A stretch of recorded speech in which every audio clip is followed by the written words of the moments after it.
Hey, what's going on? In this video, I'm going to teach you how to checkmate with two bishops and a king against just a king. Don't forget, I post videos like this every week, so make sure you subscribe and turn on the bell if you don't want to miss out on those.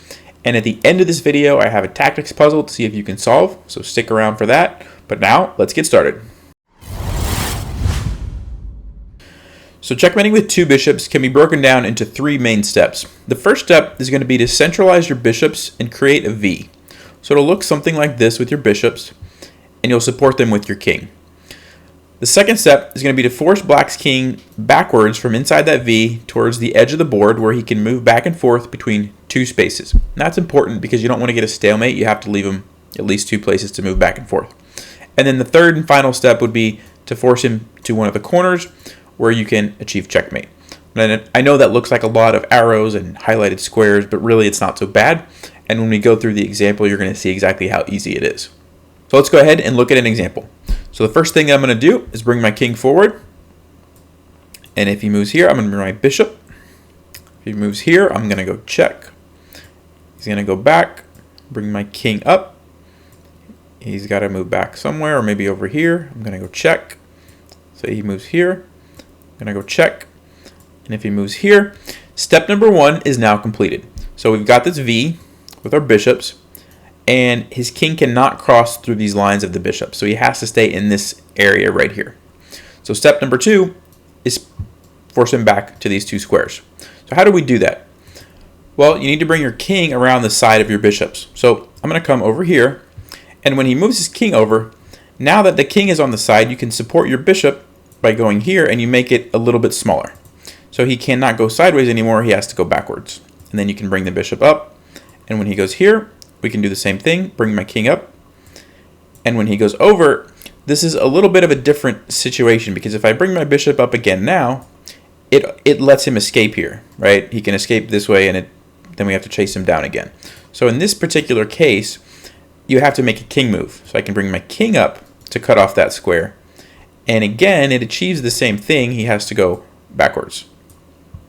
And now you can bring your bishop up. He has to go over, and you can bring this one up, and you've achieved step number two, which, if you remember, was to force him back, and now he has two squares and only two squares that he can move back and forth between. So the third and final step is to choose a corner. Doesn't matter which one. I'm going to choose this one, and we need to force his king to go to that corner. So how do we do that? Well, it's Black's turn, so he's going to move here. Now, the idea behind this is that we take away the squares that are to the right of the king so that he has to move the other way. So this square, we've got it covered by the bishop, so that's great. So if it was Black's turn right now, he would be forced to go this way. Well, it's not his turn, it's our turn. So we have to do what's called a waiting move. And this is very common in bishop endgames. A lot of times you get into a position where you don't really want to make a move. You'd like to pass and make Black move, but you can't do that in chess. So what you can do is a waiting move. So in this case, I'm going to move this bishop anywhere along this diagonal. Okay, and the reason is that I want to waste a move, but I don't want to let him, escape this way. So that's why I'm keeping this bishop on this diagonal. And what I'm doing by making that move, now it's Black's turn. He has to move somewhere, which is right here, which is what we want, right? We want him to go to this corner. So he has to go there. And again, I want to prevent him from going this way, force him to go that way. So how do I prevent him from going to this square? That's right. I move my bishop here to take it away. So he only has one option. He has to go here. And again, you can probably start to see the pattern. I want to open up that square and take away this square. So how do I do that with the bishop move? That's right. This one can come up, and now he has to go over. Now I don't want to let his king escape, so I'm going to bring my king over to cut off all of these squares. And now if he tries to go back, it's simply a matter of bringing the bishops up. Check. He has to go over. Check. And when he goes in the corner, checkmate.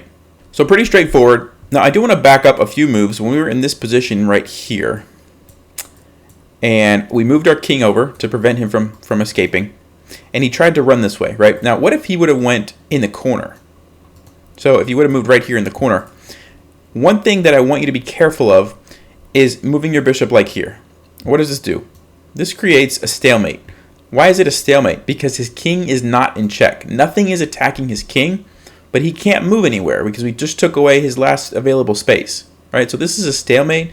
You do not want a stalemate. That's like a draw, a tie. you want to get a checkmate. So be careful that you don't make that move if he decides to just run to the corner. What's a better move that we can make? Well, we can just move this bishop kind of like a waiting move, but we're taking away this square, getting ready for after he moves back. Now we can come here with the bishop, and it's check. And then he has to move in the corner, and then we have checkmate. So just be aware, stalemate is something to watch out for. Okay, so the last thing I want to mention, when we did this example, we made the V going like this, and we forced him back that way. You can do it anyway, so you can make a V that goes like this and forces king this way. You can make a V that goes like down and forces king this way. It doesn't matter, whatever's easier for you.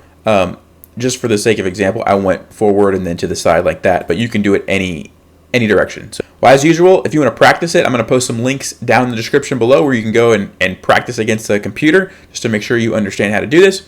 But if you got value from this video, I'd appreciate it if you hit that thumbs up button. And now, as promised, it's time for the puzzle. So here's the position. It is white to play and checkmate in 2 moves. Let me know in the comments below if you can figure it out, if you can solve it. And if you want to check out some other endgame checkmate videos, I'm going to put them up on the screen right now. You can click on one of those. But as always, thanks for watching, and I will see you in another video.